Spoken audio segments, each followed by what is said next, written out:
പുനഃക്രമീകരിച്ച school സമയം ഈ വലിയ വിവാദങ്ങളും കാര്യങ്ങളൊക്കെ ഉണ്ടായതാണ്. ചർച്ചകൾ വേണമെന്ന് പല ആവശ്യങ്ങളൊക്കെ ഉയർന്നതാണ്. പക്ഷേ പുനഃക്രമീകരിച്ച സ്കൂൾ സമയ മാറ്റം അത് ഇന്ന് മുതൽ സംസ്ഥാനത്ത് പ്രാബല്യത്തിൽ വരികയാണ്.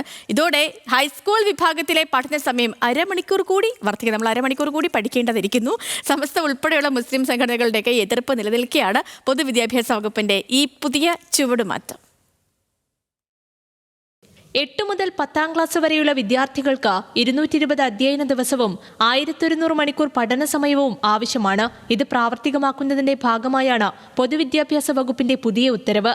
ഹൈസ്കൂൾ വിഭാഗത്തിൽ ഇന്നു മുതൽ പഠന സമയം അരമണിക്കൂർ വർദ്ധിക്കും. വെള്ളിയാഴ്ച ഒഴികെയുള്ള പ്രവൃത്തി ദിവസങ്ങളിൽ രാവിലെയും വൈകിട്ടുമായി 15 മിനിറ്റ് വീതമാണ് അധിക പഠന സമയം.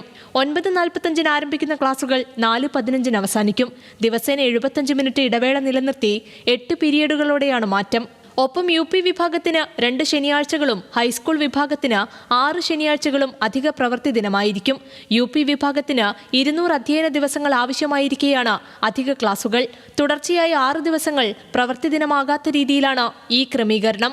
പുതിയ സമയക്രമത്തിൽ സമസ്ത ഉൾപ്പെടെയുള്ള മുസ്ലിം സംഘടനകൾ മുഖ്യമന്ത്രിയോടടക്കം വിയോജിപ്പ് രേഖപ്പെടുത്തിയിട്ടുണ്ട്.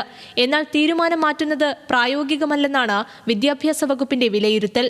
ഉത്തരവ് ഹൈക്കോടതി വിധിയുടെ അടിസ്ഥാനത്തിലാണെന്നും വകുപ്പ് വ്യക്തമാക്കുന്നു. നിലവിലെ മാറ്റം പിൻവലിക്കേണ്ടതില്ലെന്നും പരാതി വന്നാൽ പരിശോധിക്കാമെന്നുമാണ് വിദ്യാഭ്യാസ മന്ത്രിയുടെ നിലപാട്. ന്യൂസ് മലയാളം, തിരുവനന്തപുരം.